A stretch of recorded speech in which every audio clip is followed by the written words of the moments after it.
Hey there, it's Sunny D. Happy, what's today? Tuesday evening. I had to think there for a minute. I hope that you had a blessed day and that you're having a peaceful and relaxing evening.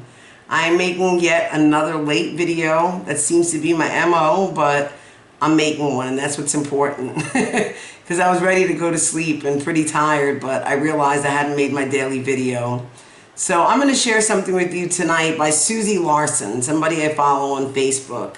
And she refers to 2 Corinthians 3:17. For the Lord is the Spirit, and wherever the Spirit of the Lord is, there is freedom. When the Holy Spirit is given free rein in our lives, He gives us the desire to do the very things that bring Him glory, allow us to flourish and move His purposes forward. It's the precious Spirit of God that winces within us when we say something we shouldn't, do something we ought not to do, or consider something that would ultimately destroy us.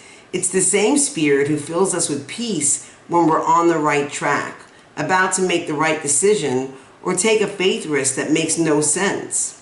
The word freedom in this passage isn't a freedom to live as we want. It's the freedom to be everything God intended us to be. When the Spirit moves in our midst, He moves obstacles out of our way. And sometimes those obstacles are within us. That's so true.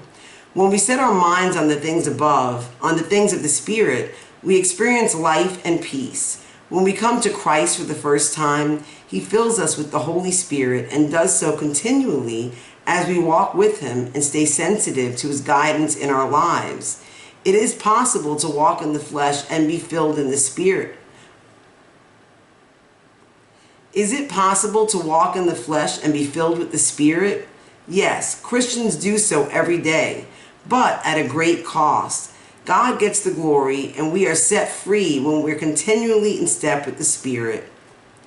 You know, I will never forget when I first learned about the Holy Spirit, and I knew that there was baptism, in water, and accepting Jesus. And then there's the baptism of the Holy Spirit. And I was at a church night, it was a worship night, where they invited us up to, to be baptized by the Holy Spirit. And I really felt a change from that day forward. I honestly did. And now, I know when, I feel like this little nudge in me that it's the Holy Spirit, or when I get conviction, if I'm about to do something that I know that I shouldn't do, I know that's the Holy Spirit. And I love the way it talks about, obstacles, and sometimes we have our own obstacles within us. And that is so true. I know that I can definitely get in the way of myself and in the way of what God is trying to do in my life. And I think the biggest thing is, to be aware of it. And the only way we can do that is by being in His Word, by just getting close to God and taking the time to get to know Him by His Word. I always share with you that songs do so much for me, and there's obviously a song tonight that I'm going to share with this that goes perfectly with it. But, where the Spirit of the Lord is, there is freedom. It's so true.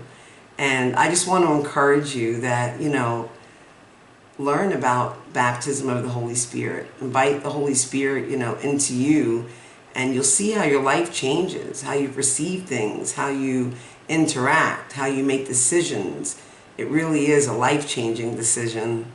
So I hope that helped you a little bit tonight, and I will be back tomorrow. I'm wishing you a blessed night, a blessed Wednesday, happy hump day. And please don't forget, love God and love others.